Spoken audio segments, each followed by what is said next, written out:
그만하라고. 왜 엄마는 항상 이래요? 사람 인생 망치는 거 정말 몰라요? 어머니, 제발요. 저도 요리할 줄 알아요. 제 방식이 있어요. 나는 그냥 내가 잘 살았으면 해서 그런 거야. 그 마음 하나였어. 잘 사는 건 저한테 맡기라고 했잖아요. 왜 자꾸 간섭하세요? 너무 오래 참았어요. 이젠 그냥 나가줬으면 좋겠어요. 제발. 내가 대체 뭘 그렇게 잘못했니? 다 너희 먹여 살리려고 그거 하나 보고 버텼는데 어머니는 늘 자기 방식이 옳다고 생각하잖아요. 근데 그게 전부는 아니에요. 그게 다는 아니에요. 그날 밥상머리에서 모든 것이 무너졌습니다. 아들의 손이 어머니의 뺨을 때린 순간 가족이라는 이름의 울타리는 산산조각이 났습니다. 그리고 다음 날 아침 어머니는 사라졌습니다. 단 한 장의 쪽지만을 남긴 채. 이 이야기는 가장 가까운 사람이 가장 멀어지는 순간을 그리고 있습니다. 하지만 그 끝에서 다시 손을 잡기까지 한 여인의 고요한 사랑이 어떤 길을 걸었는지를 보여드립니다. 여러분의 감정을 비추는 이야기의 등불. 여기는 마음등대입니다. 이 영상이 당신의 마음을 잠시 멈추게 한다면 그건 충분한 의미입니다. 지금 구독과 좋아요, 알림 설정 눌러주시고 우리 함께 잊혀진 마음의 불빛을 다시 밝혀보아요. 그날 충청도의 봄비가 서울에도 퍼지던 날, 마포구의 한 가정집, 여느 때처럼 평범하게 흘러가던 일요일 점심시간. 그런데 누구도 상상하지 못한 말과 누구도 말릴 수 없었던 손짓 하나가 가족의 시간을 찢어버렸다. 누군가는 더는 가족이 아니라고 선언했고, 누군가는 그 말에 주저앉아 울었고, 누군가는 말없이 쪽지를 안고 집을 떠났다. 아무도 멈추지 못했다. 아니, 멈추려 하지 않았다. 공주의 골목 어귀, 오래된 흙벽 돌집 한 채가 있다. 그곳은 정분자 씨가 태어나고 자란 곳이다. 마당엔 감나무 한 그루, 부엌에선 늘 된장 냄새가 났다. 그녀는 그곳에서 자랐고 자란 만큼 거칠어졌다. 정분자 씨는 74, 봄엔 고구마, 겨울엔 배추를 지게에 올려 시장을 누볐다. 젊은 날 남편이 일하던 공사장에서 사고를 당해 세상을 떠난 뒤 새 아이를 건사해야 했던 삶은 고단했다. 하지만 그녀는 한 번도 운다고 말한 적 없었다. 우는 일은 사치였고 쌀독이 바닥을 보이면 다음 날 새벽 시장으로 향했다. 돈이 모이면 아이들 참고서부터 샀다. 자신의 양말은 몇 해를 기웠고 새 옷 한 벌 없이 철마다 자식들 외투만 바꿔줬다. 손등에 굳은 살은 땀이 마르지 않았다는 증표였다. 그녀의 삶엔 늘 고요한 단호함이 있었다. 누군가는 그걸 고집이라 했고 누군가는 강인함이라 불렀다. 정분자 씨는 단지 자신의 방식대로 가족을 지켰다. 첫째 준호 씨는 그녀의 자랑이었다. 공부도 곧잘했고 대학을 졸업하던 날 흰 셔츠를 입고 사진을 찍었다. 그 사진은 지금도 그녀의 지갑에 있다. 내 새끼 잘 컸다. 고속으로 몇 번이고 중얼댔다. 둘째는 조용한 성격이었고 셋째는 웃음이 많았다. 하지만 세월이 흐르며 각자 삶의 무게에 치이고 점점 서로의 손을 놓게 되었다. 특히 결혼 후 함께 살게 된 며느리 지영 씨는 도시에서 자란 까닭인지 사소한 생활 방식부터 달랐다. 지영 씨는 말수는 많지 않았지만 표정 하나로 마음을 말하는 사람이었다. 처음엔 서로 조심스러웠다. 생일에는 케이크도 같이 자르고 김장철엔 함께 배추를 씻었다. 그러나 시간이 흐르며 다름은 벽이 되었고 말보다 침묵이 많아졌다. 지영 씨는 요리를 할 때면 조리법을 검색해가며 형식대로만 했다. 정분자 씨는 익숙한 손맛으로 재료를 손질했다. 같은 식탁에서 같은 국을 끓여도 마음속 재료는 달랐다. 된장은 오래 끓여야 진국이 나오지. 그 한마디가 때로는 잔소리로 들렸다. 전 그냥 제 방식대로 할게요. 그 말 한 줄이 마음을 쓸어버렸다. 정분자 씨는 뒤돌아 방으로 들어갔다. 그날 이후 말수가 점점 줄었다. 식탁 위엔 필요한 말만 남았고 웃음은 옅어졌다. 그녀는 생각했다. 내가 너무 낡았나? 이젠 버려야 할 그릇인가? 방 한켠엔 오래된 트렁크가 있다. 남편이 살아있을 때 장만했던 여행 가방. 그녀는 가끔 그 가방을 열었다. 그리고 다시 닫았다. 아직은 떠날 이유가 없다고 자신을 설득하며. 하지만 마음속 쪽지는 이미 여러 번 찢겨나갔다.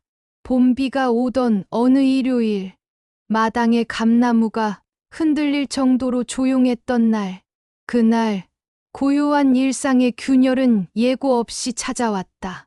그날 점심, 찬장은 조용히 열렸고 밥솥에선 김이 피어올랐다. 된장국엔 애호박이 동그랗게 떠 있었고 나물은 며느리가 새벽부터 무쳐두었다. 모두가 말은 없었지만 식탁 위엔 오랜 가족의 습관처럼 자리를 지키는 음식들이 있었다. 정분자 씨는 숟가락을 들었다. 말없이 밥을 뜨고 조심스레 된장국을 한 술 떴다. 들깨는 볶아서 넣어야 고소하지. 말하자마자 스스로 놀랐다. 그 말이 나올 줄 몰랐기 때문이다. 그건 단지 오래된 습관이었다. 오랫동안 입에 익은 방식대로 살아온 사람이 무심코 흘린 말이었다. 지영 씨는 눈을 들었다. 그 눈빛엔 지침과 억눌린 감정이 고여 있었다. 숟가락을 탁 내려놓는 소리가 방 안의 공기를 찢었다. 어머니, 제발요. 저도 요리할 줄 알아요. 제 방식이 있어요. 그 말에 모든 시간이 멈춘 듯했다. 식탁 위 김도, 식구들의 젓가락도, 그리고 정분자 씨의 손도. 준호 씨가 갑자기 자리에서 일어섰다. 눈빛이 흔들렸고 입술은 파르르 떨렸다. 그만하라고! 엄마는 왜 맨날 이래? 사람 인생 망치는 거 몰라! 그리고 손이 허공을 갈랐다. 정분자 씨의 뺨 위에 닿은 건 살이 아니라 세월이었다. 소리조차 없었다. 그 순간 공기만 울렸다. 뺨은 금세 붉어졌고 그녀의 시선은 흐트러지지 않은 채 땅바닥을 응시했다. 지영 씨는 말없이 눈을 피했고 은별이는 조용히 입술을 깨물었다. 누구도 소리 내어 울지 않았다. 울 자격이 없다고 생각했는지 아니면 너무 놀라 울기도 어려웠는지 정분자 씨는 천천히 자리에서 일어났다. 그 걸음은 여느 날보다도 더 느렸고 등을 굽힌 어깨에는 묵직한 짐이 내려앉아 있었다. 방으로 들어간 그녀는 말없이 가방을 꺼냈다. 몇 벌의 옷을 차곡차곡 접었다. 그리고 서랍을 열어 낡은 사진 한 장을 꺼냈다. 초등학교 졸업식 날 흰 셔츠 입은 준호 씨 옆에서 환하게 웃는 자신의 모습. 그날 목에 힘을 주고 잘 컸다. 고 말했던 그 순간 그 사진의 뒷면엔 펜으로 천천히 한 문장을 적었다. 이 손은 너를 안아주던 손이었지. 정분자 씨는 한 번 더 그 문장을 읽고 사진을 접어 가슴에 넣었다. 그리고 아무 소리도 내지 않고 문을 나섰다. 밤은 조용했다. 식탁 위엔 밥도 반찬도 없었고 단지 A4 종이 한 장이 덩그러니 놓여 있었다. 자식은 이제 모른다. 난 더 이상 너희 어머니 아니다. 그 종이를 들고 지영 씨는 그대로 주저앉았다. 억지로 삼키던 울음이 목에서 무너졌고 눈물은 쉴 틈 없이 쏟아졌다. 준호 씨는 방 안에서 움직이지 않았다. 하지만 입술은 터질 듯 말라 있었고 이마엔 식은 땀이 맺혔다. 그는 그 종이를 바라보며 그날 자신이 내뱉은 말을 되새겼다. 사람 인생 망친다. 그 한마디가 얼마나 무겁고 날카로운지 이제서야 알 것 같았다. 은별이는 소리 없이 종이를 가슴에 안았다. 그 종이엔 잉크 냄새 대신 체념의 냄새가 배어 있었다. 아침이 되자 가족은 경찰서를 찾았다. 실종 신고서를 내밀며 떨리는 손으로 그녀의 이름을 썼다. 하지만 돌아온 말은 단 하나였다. 자의적 실종입니다. 그 말의 뜻은 알고 있었다. 찾을 수 없다는 것. 그리고 찾을 이유도 없다는 것. 동네의 어르신들은 속삭였다. 절에 들어갔다더라. 요양병원에 갔을 거야. 그렇게 자식한테 맞았는데 살기 싫었겠지. 하지만 누구도 확신하지 못했다. 그녀는 흔적 없이 사라졌고 집안엔 아무런 온기도 남지 않았다. 그녀가 떠난 집은 이상하리만치 조용했다. 식탁 위엔 김이 오르지 않았고 아침마다 울리던 밥솥의 소리도 멈췄다. 세탁기 돌아가는 소리는 사라졌고 장바구니 끄는 바퀴 소리조차 들리지 않았다. 지영 씨는 주방 앞에 멍하니 앉아 있었다. 정분자 씨가 쓰던 조리 도구들이 아직 그대로였고 양념병의 뚜껑엔 손때가 묻어 있었다. 그 흔적들이 오히려 집안을 더 공허하게 만들었다. 준호 씨는 퇴근 후 말이 없어졌다.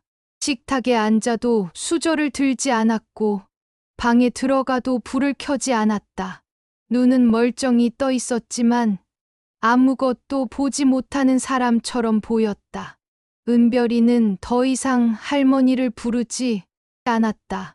그 이름을 입 밖으로 내는 순간 모든 것이 거짓이 될까봐 그저 종이 한 장을 가슴에 품고 지내며 책상 위에 그림 하나를 그려두었다. 작은 가게, 도시락을 싸는 노부인의 뒷모습이었다. 며칠이 지나도 일주일이 지나도 그 자리는 비어 있었다. 그 빈자리는 단순히 사람이 없는 것이 아니라 가족이라는 연결고리가 끊긴 틈이었다. 그러던 어느 날 저녁, 은별이는 스마트폰으로 우연히 영상을 보게 되었다. 자그마한 도시락 가게, 노부인의 구분등이 프레임 한쪽에 잡혔고 밥솥 뚜껑을 열며 김이 퍼지는 장면이 이어졌다. 말은 없었다.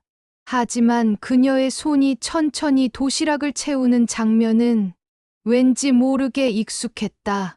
영상 마지막엔 짧은 쪽지 한 줄이 나왔다. 당신이 오늘도 사라져서 고맙습니다. 그 글씨체 정확히 기억났다. 생일 카드에 시험 잘 보라며 건네준 손편지에 늘 써 있던 그 필체. 은별이는 핸드폰을 들고 아빠를 향해 내밀었다. 아빠, 이거 할머니 글씨야. 준호 씨는 처음엔 무심히 보다가 그대로 굳어버렸다. 화면 속 그녀는 더 마르고 주름이 더 짙어졌지만 분명 어머니였다. 밥 짓는 손길, 양념 넣는 순서, 그리고 표정 없는 얼굴 속에 모든 정분자 씨가 담겨 있었다. 영상 속 계정 이름은 노부인의 도시락. 팔로워는 몇백 명뿐이었지만 매일 꾸준히 영상이 올라오고 있었다. 내용은 단순했다. 도시락을 싸고 뚜껑을 닫고 짤막한 쪽지를 끼우는 영상. 단, 말은 없었다. 며칠 뒤 그 영상은 지역 방송국에도 소개되었다. 하루 50개의 도시락, 노부인의 무언의 사랑. 제목은 짧았지만 영상은 깊은 울림을 줬다. 준호 씨는 뉴스 화면을 보며 리모컨을 떨어뜨렸고 지영 씨는 두 손으로 얼굴을 감싸며 조용히 눈물을 닦았다. 은별이는 화면을 바라보며 작게 속삭였다. 할머니, 진짜였어. 그 순간 집안의 시간이 멈춘 듯 흐르던 공기가 조금씩 움직이기 시작했다. 식탁 위엔 다시 밥상이 올라오기 시작했고 아직 미숙하지만 된장국이 끓기 시작했다. 그리고 다음 날 준호 씨는 혼자 그녀의 가게를 찾아갔다. 간판은 작았다. 노부인의 도시락. 간판 옆 화분엔 작은 채송화가 피어 있었고 문을 열자 조용한 라디오 소리와 밥 냄새가 동시에 퍼졌다. 정분자 씨는 아무 말 없이 조리대에 서 있었다. 눈은 흐리지 않았고 손은 한치의 망설임도 없었다. 준호 씨는 문 앞에 서 있다가 이내 고개를 숙이고 다가갔다. 그리고 조용히 말했다. 어머니 아니, 엄마 정말 죄송합니다. 그는 바닥에 무릎을 꿇었고 두 손을 모았다. 숨죽여 울듯 떨리는 어깨. 말은 더 이상 이어지지 않았다. 정분자 씨는 조용히 도시락 하나를 꺼냈다. 뚜껑을 닫고 그 위에 쪽지를 얹었다. 그리고 그 도시락을 그의 손에 쥐어주었다. 한마디 말 없이. 하지만 그 도시락은 모든 말이었다. 배고프면 먹어라. 가족은 그걸로 다시 시작하는 거다. 지영 씨는 가게 문을 열고 들어오는 남편의 모습을 말없이 바라보았다. 그 손에 쥐어진 도시락, 그리고 도시락 위에 얹힌 작은 쪽지를 보자마자 그녀의 입술이 떨리기 시작했다. 쪽지는 단 3글자였다. 밥 챙겨. 지영 씨는 조용히 눈을 감았다. 그토록 서운하고 그토록 미웠던 말이 이제는 가장 다정한 인사처럼 들렸다. 다음 날 그녀는 직접 도시락 가게를 찾아갔다. 작은 몸짓으로 문을 열고 들어가 가만히 그녀 앞에 섰다. 죄송합니다. 그 말이 입에서 나오기까지 수많은 마음의 길을 걸어야 했다. 하지만 눈빛만은 단호했다. 정분자 씨는 고개를 들지도 내리깔지도 않았다. 대신 한쪽에 놓인 반찬통을 그녀 앞에 내밀었다.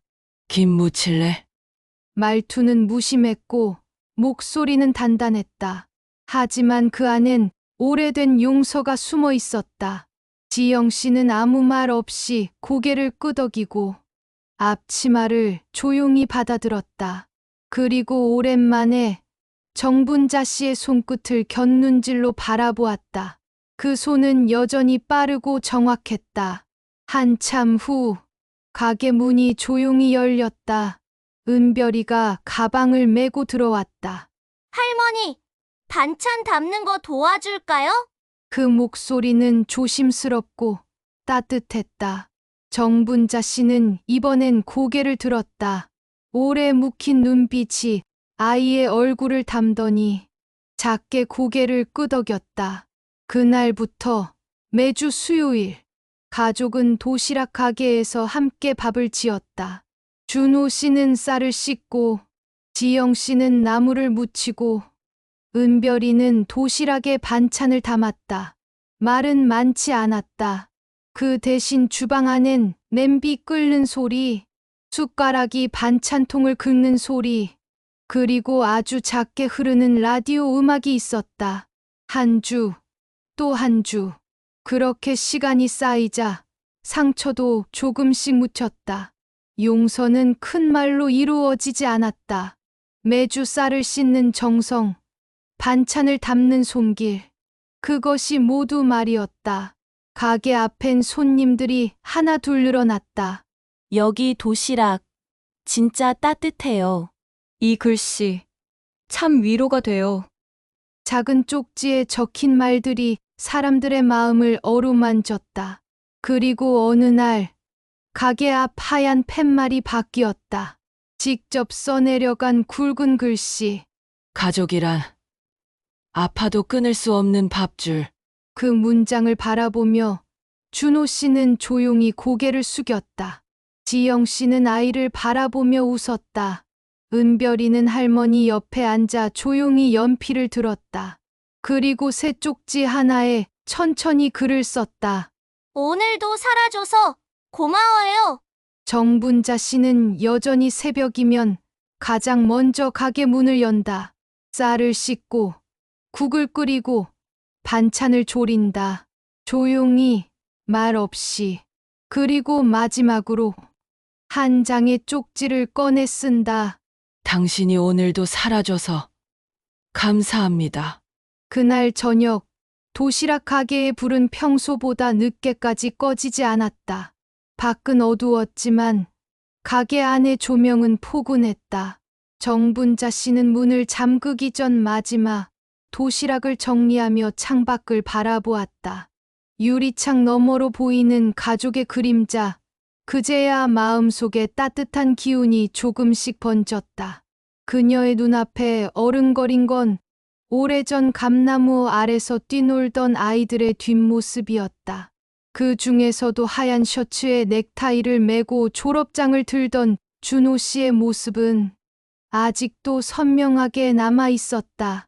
그 아이가 세상에서 가장 자랑스러웠고 가장 사랑스러웠다. 하지만 그 사랑이 한순간 무너졌을 때 그녀는 자신이 사라지는 것이 오히려 가족을 살리는 일이라 믿었다. 그래서 집을 떠났고 이름도 버렸다. 그리움은 날마다 찾아왔다. 첫눈이 내리던 날엔 김장을 하며 나눴던 웃음이 떠올랐고 명절이 다가오면 빈자리에 차려질 밥상이 눈에 밟혔다. 하지만 그녀는 돌아가지 않았다. 그 누구도 마음을 먼저 열지 않는다면 자신이 있는 자리는 더 이상 가족이 아닐 것 같았기 때문이다. 그러나 도시락을 통해 사람들과 마음을 나누며 그녀는 알게 되었다. 말하지 않아도 전해지는 정이 있고 시간이 흐르면 다시 만날 수 있다는 것을. 그리고 마침내 그들이 왔다. 눈물과 함께 침묵 끝에 내밀어진 손과 따뜻한 쌀밥과 함께 도시락 가게 한쪽 벽엔 지금 작은 메모지가 빼곡히 붙어 있다. 어머니, 도시락 잘 먹었어요. 밥 한 끼에 눈물이 나네요. 이 쪽지 꼭 전해주세요. 저도 누군가에게 그런 존재가 되고 싶어요. 정분자 씨는 그 메모지를 가끔씩 읽으며 마음속 깊은 곳에서 묵혀온 응어리를 조금씩 덜어냈다. 그리고 매주 수요일 가족이 함께 도시락을 싸는 시간이 되면 주방은 말없이 분주해졌다. 지영 씨는 요즘 된장국에 들깨를 볶아 넣기 시작했고 준호 씨는 묵묵히 나물을 무쳤다. 은별이는 자신이 직접 쓴 쪽지를 도시락 하나하나에 정성껏 끼워 넣었다. 할머니, 오늘도요, 밥은 사람 마음이에요. 그렇게 적었어요. 정분자 씨는 대꾸하지 않았지만 은별이의 머리카락을 조용히 쓸어 넘겼다. 가게는 크지 않지만 그 안엔 사랑이 꽉 차 있었다. 울었던 기억, 상처 입었던 날들, 말로 상처 주고 돌아서며 후회하던 순간들, 모두 밥솥 안에서 천천히 익어가고 있었다.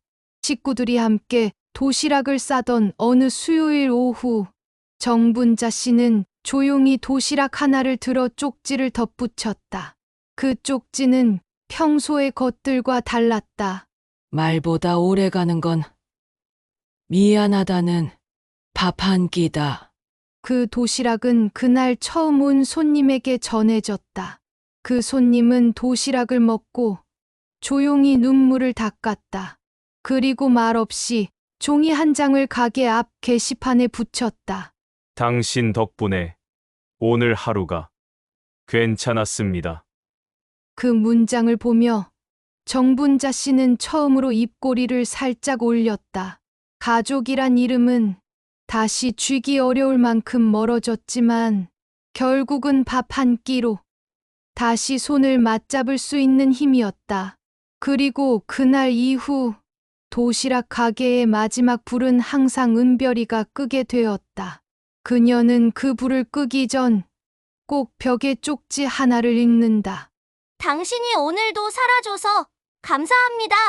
그날 이후 가족은 이전과는 다른 방식으로 서로를 마주하기 시작했다. 말보다 밥, 고성보다 반찬 한 가지. 그 속에서 흘러가던 감정은 언어 없이도 전달되었고, 한때 상처였던 기억은 천천히 아물어갔다. 도시락 가게는 여전히 조용했다. 하지만 그곳을 찾아오는 사람들의 표정엔 작은 안도가 담겨 있었다. 누구도 시끄럽게 떠들지 않았고, 누구도 서둘러 밥을 먹지 않았다. 모두가 천천히, 조심스럽게 도시락을 열고 그 안에 담긴 누군가의 마음을 꺼내 들었다. 정분자 씨는 매일 새벽 같은 시간에 일어나 쌀을 씻었다. 그 손길엔 후회도, 분노도, 자책도 없었다.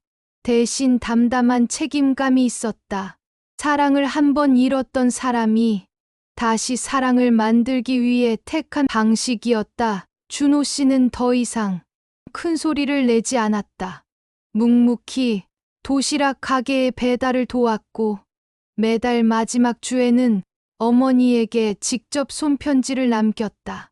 그 안에는 용서를 바라는 말보다 함께 살아가는 오늘의 다짐이 담겨 있었다. 지영 씨는 여전히 도시적인 감성을 가지고 있었지만, 이제는 시골 된장의 깊은 맛을 인정할 줄 알게 되었다. 가끔은 정분자 씨 몰래 된장을 퍼서 요리에 넣고는 작게 웃으며 말하곤 했다. 어머니 말씀이 맞았네요. 은별이는 학교 숙제로 내가 존경하는 사람이라는 글을 썼고, 그 제목 아래 또박또박 이름을 적었다. 정분자 할머니, 그 글이 교실 벽에 붙자 선생님은 조용히 다가와 말했다. 내 할머니, 어떤 분이니? 은별이는 망설이지 않았다. 말 안 해도 마음이 느껴지는 사람이요. 도시락 가게 앞 하얀 팻말은 이제 동네 사람들에게 익숙한 문장이 되었다. 누군가는 사진을 찍어 SNS에 올렸고, 누군가는 그 문장을 읽고 울음을 터뜨렸다. 가족이란 아파도 끊을 수 없는 밥줄. 그 문장은 이제 누군가의 삶을 지탱해주는 문장이 되었다. 가끔은 혼자 찾아온 손님이 벤치에 앉아 도시락을 먹으며 쪽지를 읽고 오래 묵혀둔 울음을 터뜨리기도 했다. 그리고 그 모든 장면을 정분자 씨는 말없이 바라보았다. 무거운 삶을 지나온 손이었고, 그 손으로 사람들을 보듬고 있었다. 마지막으로 도시락 가게 한켠에 놓인 작은 나무함 속에는 매일 적어 내려간 쪽지들이 가득 쌓이고 있었다. 그 쪽지 하나, 오늘도 그녀는 꺼내어 조용히 적었다. 당신이 오늘도 살아줘서 감사합니다. 가족이란 참 이상한 이름입니다. 가깝기에 상처를 주고, 멀어졌기에 그리워지고, 지나간 날들 속 후회만 더해지기도 하니까요. 하지만 그럼에도 불구하고 우리가 끝내놓지 못하는 이름도 바로 가족입니다. 누군가의 밥 한 끼, 말 한마디, 기다림 하나가 다시 그 이름을 되찾게 하기도 하니까요. 작은 도시락 가게 안에서 다시 시작된 이 가족의 이야기는 어쩌면 우리 모두의 이야기일지도 모릅니다. 누군가는 엄마였고, 누군가는 자식이었고, 누군가는 며느리였으며, 누군가는 손녀였겠죠. 그리고 그 마음의 갈피 속에서 우리는 잊고 있던 말을 다시 꺼내게 됩니다. 밥 먹었니? 괜찮아. 다 괜찮을 거야. 사랑한다. 미안하다. 여러분은 지금 어떤 가족과 함께 살고 계신가요? 혹시 오랜 시간 말하지 못했던 마음이 있다면 오늘 한 끼 밥상 위에서 꺼내보는 건 어떨까요? 말보다 오래 가는 건 때론 따뜻한 밥 한 그릇일 테니까요. 이 영상이 여러분의 마음 어딘가에 조용히 닿을 수 있었다면 그걸로 충분합니다. 하지만 혹시 이 이야기 속 누군가의 마음에 공감하셨다면, 그리고 가족이란 이름이 여전히 따뜻하다고 느껴지신다면 댓글로 여러분의 생각을 들려주세요. 당신의 이야기가 또 다른 누군가의 마음을 비출 수 있으니까요. 그리고 구독, 좋아요, 알림 설정, 그 작은 손길 하나가 또 하나의 따뜻한 이야기로 이어질 수 있습니다. 여기는 마음등대였습니다. 함께 해주셔서 진심으로 감사합니다. 다음 이야기에서 또 만나요.